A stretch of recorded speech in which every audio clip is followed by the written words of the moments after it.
You might be sitting in a regular class, an expensive professional workshop, or a high-stake meeting with important clients. There is much information being delivered, and you want to grab it as much as you can. Is there a method for taking notes that will enable you to retain more information and to bring back as much as you can when you review your notes later? The answer is yes, according to Kenneth Kira, a professor of educational psychology at the University of Nebraska-Lincoln. Professor Kira offers 7 tips for taking better notes, which are distilled from his experiences of studying note-taking in classrooms for over 40 years. In this video, we will dive into these 7 note-taking tips. Number 1. Do take notes. Students who take notes while listening to a lesson perform better than those who don't. This is due to the fact that taking notes prevents boredom and concentrates attention on instructional ideas more than simply listening. But the main benefit of taking notes is more in the reviewing rather than in the recording. Students who take notes, record them, and then review them almost always perform better than those who take notes but don't review them. Number 2. Take complete notes. Students perform better the more notes they take. However, many students only capture around 1/3 of the key points from their notes, which is insufficient. This is due to human limitations. The average lecturer can talk between 120 and 180 words per minute, but most people can only write or type to a very little extent. Number 3. Take detailed notes. Actually, students do a pretty good job of remembering the essential points of a lesson.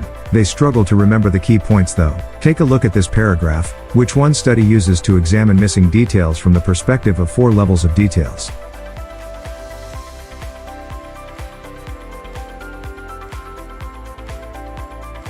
Students remember roughly 80% of the primary ideas, but progressive less of the less important details. 60% of level 2 ideas, 35% of level 3 ideas, and just 11% of level 4 ideas. Although examples can be quite helpful in helping with understanding, students frequently exclude them from their notes. Another study finds that just 13% of lesson examples are recorded. Number 4. Look for note-taking cues. In order to take better notes during lectures, students should be alert for signs that indicate the importance or organization of an idea.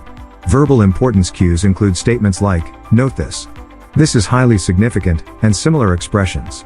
Sometimes, how something is said matters more than what is said. For example, the teacher might repeat or speak more slowly after making a point that is essential than other points. There are also nonverbal signals, such as pointing, clapping, or a piercing glance that cue students to important ideas.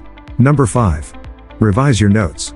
Note-taking has long been considered a 2R process, record and review. On top of record and review, revision has been identified as a 3rd step by recent studies. Revision should be done right away following a lecture, or even when the instructor is pausing. Students should strive to use their existing notes during revision to help them remember and add any missing lesson content. For example, a student in a psychology class might have noted that short-term memory has a limited capacity.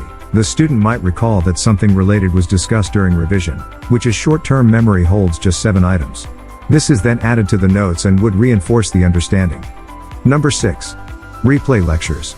In order to get the most out of note-taking, students should watch online classes more than once. This is because viewing a lesson more than once helps take more complete notes and enhance achievement. One study finds that after viewing a lecture once, students write down about 38% of its specifics. By comparison, about 53% and 60% of the details are remembered by those who see it twice or 3 times, respectively. There is a 4th group of students who watch the lecture only once, but they have the option to pause, rewind, and fast forward it.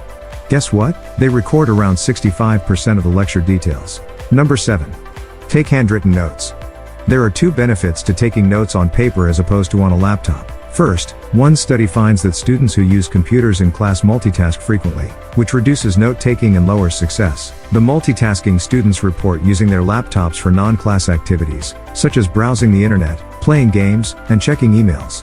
Second, studies have demonstrated that longhand notes are superior to notes taken on a laptop. Laptop notes are more verbatim than longhand notes, and taking verbatim notes has been linked to learning that is superficial and meaningless. Additionally, those who take notes on laptops sometimes overlook important visual information like graphs, charts, and pictures that longhand note takers can easily include in their notes. Reviewing longhand notes yields higher achievement than reviewing laptop notes because they are qualitatively superior than laptop notes. Effective note-taking helps us retain more information and aid our understanding and communication. You don't have to overwhelm yourself with all of the 7 tips. Just go ahead and experiment with those that easiest for you to pick up, and see how it works. If you like this video and want to see more videos like this, don't forget to subscribe this channel. Before we see you next time, enjoy your improved note-taking and information retention journey.